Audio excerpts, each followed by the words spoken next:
शुक्रिया दोस्तों। कल आप लोगों का बहुत प्यार मिला मुझे और उम्मीद करता हूं कि आपको आज की बातें भी थोड़ी लॉजिकल लगेंगी। अब पहले डॉक्यूमेंट्री की बात कर लेते हैं जहां से हमने कल ये सिलसिला शुरू किया था। जैसे कि आप सबको पता है कि बीबीसी ने उसका प्रसारण कर दिया और वो यूट्यूब पे अवेलेबल हो गई। बेसिकली बीबीसी को ये वाला शो 8 मार्च को करना था और उन्होंने 4 मार्च को ही कर दिया। और उसके जो क्रिएटर जिन्होंने ये बनाया था वो इंडिया में थी कल तक, लेकिन शो के पहले ही वो मतलब चली गई यूके। वैसे डॉक्यूमेंट्री बनाने में उस पेरेंट्स की मंजूरी थी और मुझे पहली बार लड़की का नाम पता चला, मुझे पहले नहीं पता था। मैंने पूरी डॉक्यूमेंट्री देखी है स्टार्ट से लेके लास्ट तक। उसमें लड़की का नाम उन्होंने पहले ही दिया हुआ है, इंडियाज डॉटर, एंड उसमें उसका नाम लिखा है। लेकिन मेरे लिए तो निर्भया ही है। मैं उसका नाम पता नहीं ले पा रहा हूं, या ठीक है निर्भया मेरे लिए वो ठीक है। खैर ये तो बात हो गई डॉक्यूमेंट्री की। लेकिन जब मैंने पूरी डॉक्यूमेंट्री देखी तो ये समझ में नहीं आया कि ये रुकेगा कैसे, इसका सॉल्यूशन क्या है।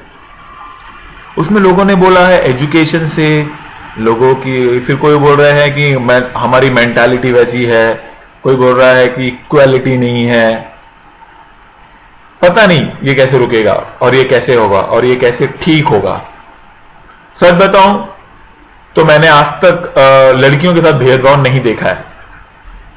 ये मेरा सौभाग्य है, दुर्भाग्य है, वो मुझे पता नहीं, क्योंकि आप वही देखते हो जो आपके आजू बाजू होता है। तो शायद मेरे आजू बाजू ऐसा कभी कुछ हुआ ही नहीं जिसमें मुझे ऐसा कुछ एक्सपीरियंस हो कि हाँ लड़कियों के साथ कुछ भेदभाव हो रहा है। पहली चीज क्या होती है, आप अपने घर में देखते हैं। और मेरे घर में ऐसा था कि मेरी बहन को हमसे ज्यादा प्यार मिलता था, लड़कों के साथ भेदभाव होता था। ठीक है, उसकी शादी होगी, अभी भी वो हम सबकी प्यारी है और उसको हमेशा ज्यादा प्रेफरेंस मिलती है। और ना कि मेरी बहन, मतलब हमारे पूरे खानदान में। तो इसलिए मैंने वो देखा नहीं ज्यादा। और जहां तक मेरा सवाल है, मेरी लाइफ में लड़कियों की जगह काफी स्पेशल है, ताकि जाओ मेरी माँ हो, मेरी मॉम हो, बहन हो, फ्रेंड हो, वाइफ हो। मेरे हिसाब से लड़कों से अच्छा लड़कियां रिलेशनशिप मेंटेन करती हैं और वो समझती हैं, वो आपको इतना टाइम देती हैं, शील अंडरस्टैंड यू। ठीक है, और वो चीज मुझे काफी अच्छी लगती है। And they always help you. Best part कि जब उनको हेल्प करनी होती है तो वो बहुत आगे तक बढ़ के आपकी हेल्प, जितनी भी कैपेसिटी होगी कैपेसिटी से 4 कदम आगे बढ़ के आपकी हेल्प करेगी। लेकिन लड़कों में ऐसा थोड़ा कम होता है, और स्पेशली शादी के बाद। आपको शायद ऐसा पता हो कि एक लड़की की अगर शादी हो जाती है तो उसके बाद अगर वो आपकी फ्रेंड है तो उसके बाद भी वो आपकी हेल्प करेगी और उसका पति भी आपकी हेल्प करेगा। ये आपने देखा होगा। लेकिन जब लड़कों की शादी हो जाती है तो वो आपकी हेल्प नहीं कर पाता। ठीक है, ये सब छोटी मोटी चीजें हैं तो सब चलता रहता है। लेकिन मैं आपको फिर से ट्रैक पे ले आता हूं कि सॉल्यूशन क्या है। शायद आपने सुना हो कि मुंबई लड़कियों के लिए कंपैरेटिवली सेफ है। आपको क्या लगता है क्यों है? उसके पीछे रीजन क्या है? पहले मुंबई में एक परसेप्शन हुआ करता था कि लड़कियों को छेड़ना या उनके साथ कुछ गलत करते हैं तो पुलिस बहुत मारती है, और बहुत ज्यादा मारती है और हालत खराब कर देती है। तो ये डर लोगों में था। मुझे नहीं पता ये पुलिस मारती थी कि नहीं मारती थी, लेकिन वो एक परसेप्शन था कि लड़कियों के किसी भी केस में अंदर जाओ, लेकिन लड़कियों के केस में अंदर मत जाओ। तो एक परसेप्शन था, वो एक डर का माहौल था। अभी वो थोड़ा थोड़ा कम होता जा रहा है, पता नहीं क्यों कम होता जा रहा है, लेकिन ये ऐसा था। और आपको थोड़ा और ले जाऊं पीछे 90s में। मुंबई की बात इसलिए करता हूं क्योंकि मुंबई से हूं, ज्यादा पता नहीं है, हो सकता है मेरी शायद गलत हो, लेकिन ये ट्राइड एंड टेस्टेड है, ये देखा गया है। जब मैं 90s की बात कर रहा हूं तो उस वक्त मैं इतना बड़ा तो हो चुका था कि मेरे होश थे कि क्या चल रहा है। आपको पता होगा मुंबई में गैंग होते थे, छोटे छोटे गैंग होते थे, हर एक गली मोहल्ले में गैंग हुआ करता, हर एक गैंग का एक लीडर हुआ करता था, उसको हम भाई बोलते थे। कोई इसको दादा बोलता था, कोई मवाली बोलता था, लेकिन उसके सामने कोई खड़ा नहीं होता था। आपको पता होगा काफी सारे केसेस हुए हैं, काफी सारे लोगों को उन्होंने टारगेट किया है, और ये आम बात थी।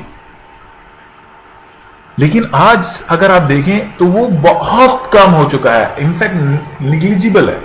शायद इतना कम हो गया है कि आपको सुनाई नहीं देगा कि ऐसा कुछ हो रहा है। शायद होगा, ऐसा नहीं है कि एकदम से खत्म हो गया, लेकिन काफी हद तक कंट्रोल में है। इसका रीजन क्या है? उसका रीजन है सरकार। सरकार अगर चाहे और पुलिस अगर चाहे, इट्स लाइक दिस, सरकार चाहेगी तो ही पुलिस चाहेगी, तो कुछ भी कर सकती है, ये मेरा मानना है। वहां पर जो गवर्नमेंट थी उन्होंने एक एनकाउंटर सेल बनाया था और चालू किया गंदगी की सफाई। आपने एक मूवी देखी होगी अब तक 56, उसकी बेस स्टोरी जो थी वो यही थी। एनकाउंटर सेल क्या करती थी, वो जो एग्जिस्टिंग जो दादा हैं उनकी गैंग की सफाई करती थी। उसमें कोई केस कुछ नहीं होता था, सीधा एनकाउंटर होता था, ठीक है। और जो नए दादा बनते उनके भी एनकाउंटर कर देती थी। उससे क्या हुआ, एक डर का माहौल बन गया। परसेप्शन, डर से ज्यादा उसका माहौल बनना बहुत इंपॉर्टेंट है। हो सकता है शायद गलत हो मैं, लेकिन ऐसा मैंने देखा है, मेरी आंखों के सामने ऐसा हुआ है। और मुंबई में जो भी रहेगा आप उससे पूछेंगे कि ऐसा, वो आपको यही बताएगा, कुछ नया नहीं है। ऐसा किया जा सकता है और गवर्नमेंट कर सकती है। एजुकेशन, लॉ, आप उसको कैपिटल पनिशमेंट भी दे दो, बोले यार चलो करते हैं यार, देखा जाएगा, मरना तो सबको एक बार है। लेकिन जब उसको पता चलेगा इतनी गंदी मौत होती है, अगर आपने डॉक्यूमेंट्री देखी हो तो जो बंदा है बोलता है अरे मैंने सुना है, मतलब हैंग कर देंगे तो जीप बाहर आ जाती है, 2 मिनट का काम है।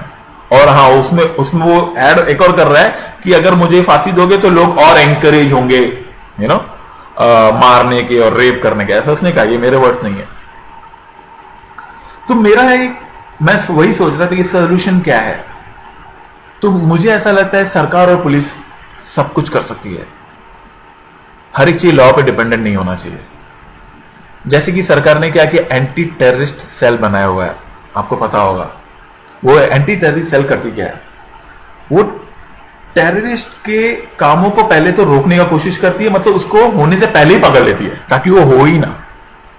वो क्या करती है, वो टेररिस्ट को ढूंढना शुरू करती है, और जो टेररिस्ट बनने वाले हैं उनको भी ढूंढना शुरू करती है। कैसे करती है, पुलिस का बहुत बड़ा नेटवर्क होता है, ठीक है। पुलिस के हाथ में ज्यादा पावर दें और उनको रिस्पॉन्सिबिलिटी दें, तो वो मुझे ऐसा लगता है किया जाता है। जब टेररिस्ट, एंटी टेररिस्ट ग्रुप जिस तरह से काम कर रहा है, क्या उसी तरह से हम एंटी रेपिस्ट ग्रुप नहीं बना सकते हैं, है कि नहीं? अभी रेपिस्ट कैसे बनता है उसको भी जरा सोचने की बात होगी।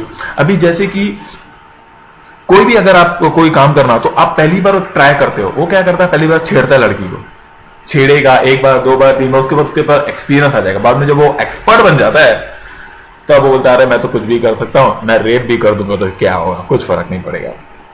तब जब उसके पहले एक्सपीरियंस नहीं, उसको पकड़ लिया जाए, ठीक है, और उसको इस तरह का उसको ट्रीटमेंट मिले कि उसकी डर बैठ जाए और वो आगे का काम ना कर सके।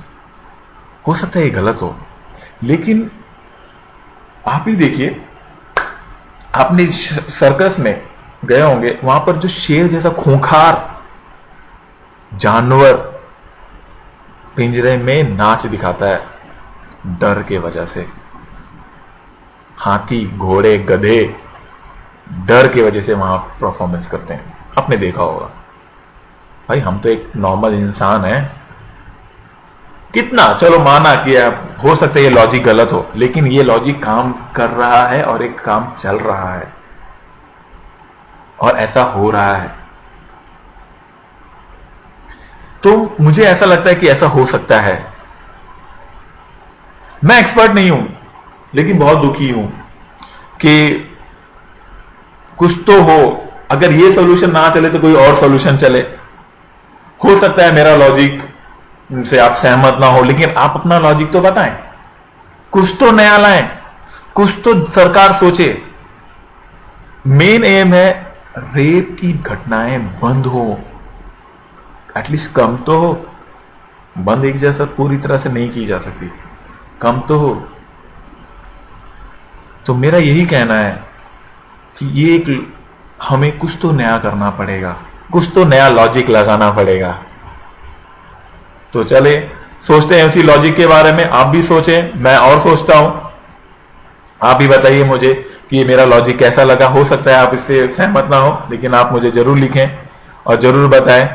तब तक के लिए दोस्तों अपना ख्याल रखें, और हाँ, आप सभी को होली की हार्दिक शुभकामनाएं, और आप अपना ध्यान रखें। धन्यवाद।